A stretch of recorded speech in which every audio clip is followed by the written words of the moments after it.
What's up, guys? It's me, Alan. And let me start by saying this. After 18 years of trying, 18 years of frustration, the Cleveland Browns have gotten their revenge in the playoffs. Finally! Because the Cleveland Browns, and I know this is the morning after, but I'm going to do it anyway, the Cleveland Browns win over the Pittsburgh Steelers. Now, I'm not a Browns fan, but I can't help but feel happy for y'all. I just can't help but feel happy. And at the same time, for Pittsburgh, Urinating tree, man, it's over. It's over. Roethlisberger's done. He is done. And I think we all know this, but we'll get to that. So let me go over some stats here. Or let me go over some historical numbers. Now, the Browns won this game 48-37. Um, let me point some things out to you. First of all, as I'm trying to get my tabs right.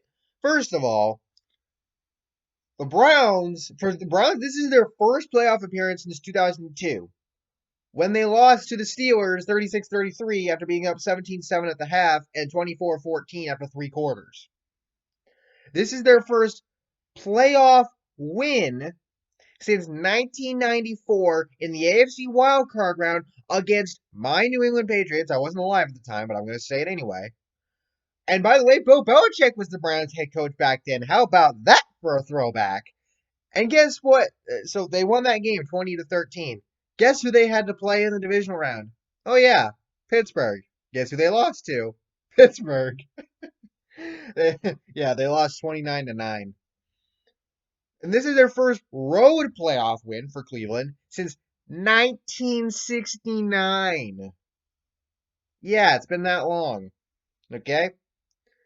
The way this game started, now the final score does not tell you the whole story. It was not close at all, and that was made evident right out of the get-go when the Browns went up 28-0 after the first quarter and 35-10 at the half.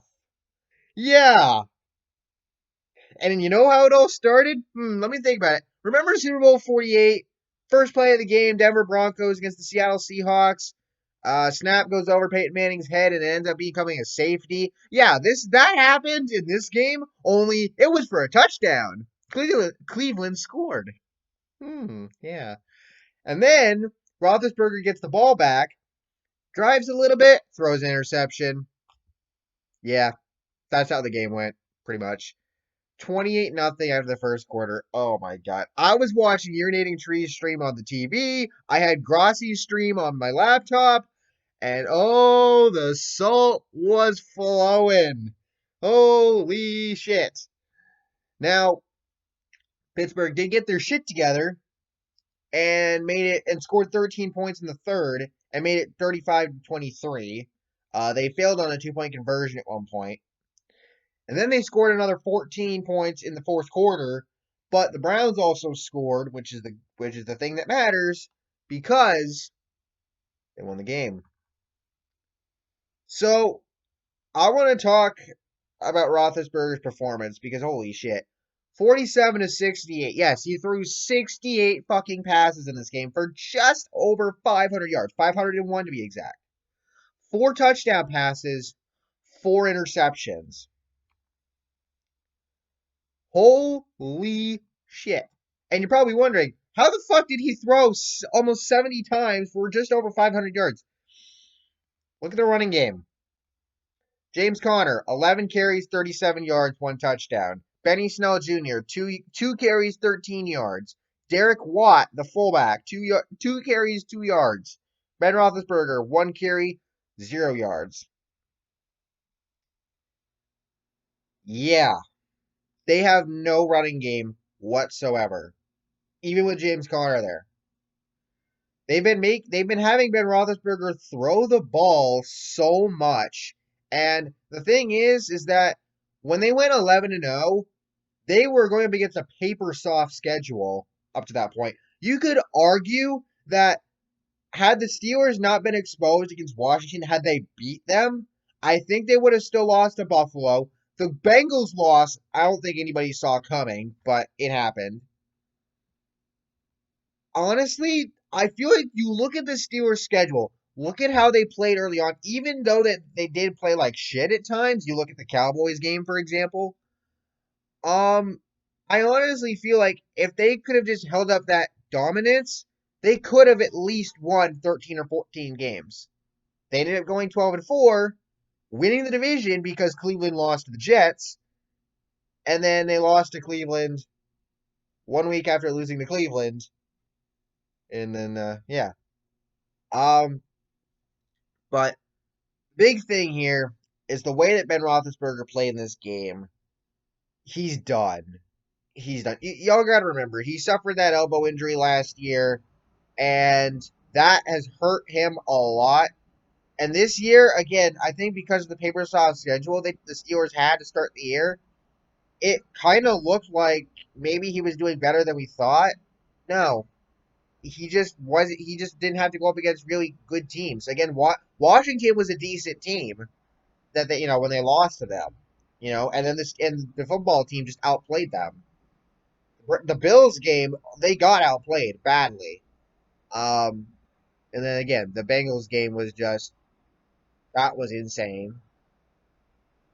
But anyway, so the Steelers team, and I've got some friends on Twitter who are from Pennsylvania. I've got some friends who are Steelers fans. I'm sorry to you guys that you got to hear this, but I think y'all know this is coming.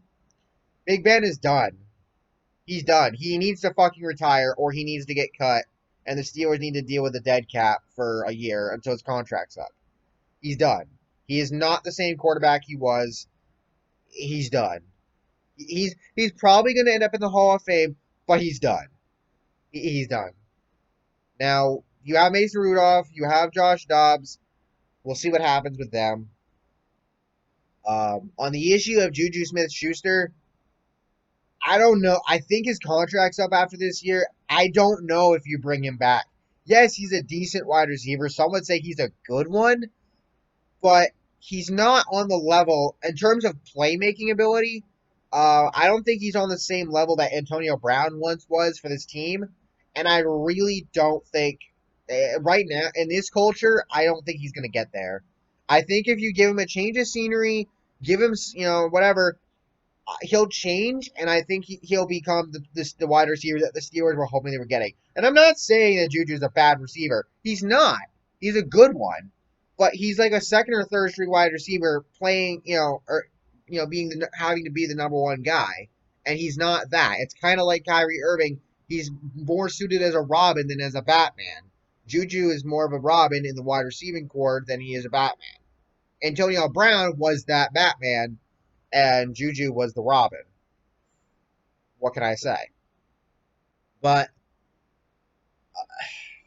you gotta wonder. I don't know if Juju's coming back after this year. If he does, cool. If he doesn't, I wish him all the best.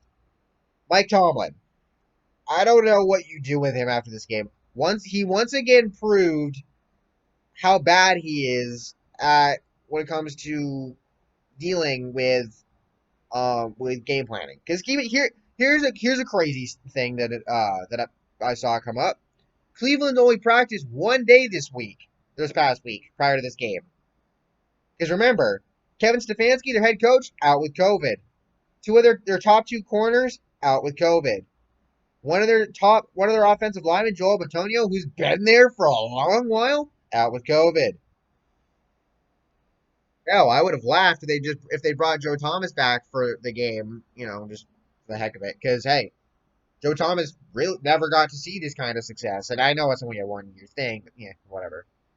But anyway, so obviously Mike Tomlin, I don't think he's gonna get fired, but this game it exposed him in more ways than one, and I think the last couple of years have exposed Tomlin for who he is.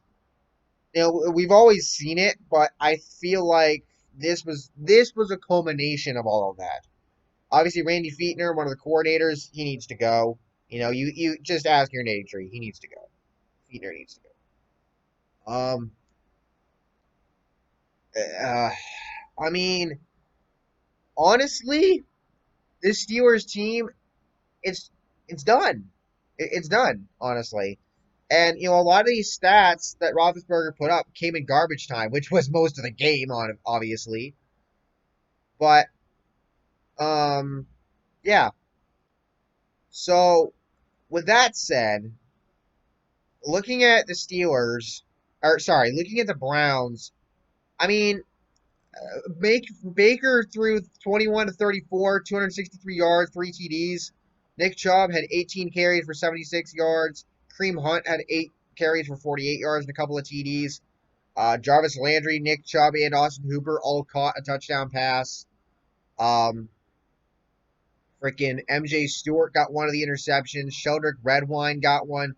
Sion Taki got the last one. That was the game sealing one. And then Porter Gustin got one as well. Um, just madness. Just madness. And if you're a Cleveland Browns fan, I know KTO is and stuff. For Browns fans, be proud. Y'all just took down Big Brother. Finally. You finally did it. You took down the Steelers. Now, next week, you're going to have to go up against Kansas City. That's going to be a good one. But, somebody, if any of y'all watch Brett Coleman, go pass along that video that he did about Mahomes and the Chiefs a little while back. Because they are vulnerable. They can be beaten. Maybe you're the one to do it. We saw Tennessee last year. They upset Baltimore as the 1 seed. Can y'all upset Kansas City as the 1 seed? I don't see why not. And that all being said, Cleveland, congratulations on winning a playoff game, finally, for the first time in a long time. And, yeah. So, thank you all for watching. Hope you all enjoyed. I will have a reaction to the other games and predictions as well coming up. So, again, thank you all for watching. Hope you all enjoyed. And if you did, please drop a like, subscribe for more content like this. And I will see you all in the next one. Peace.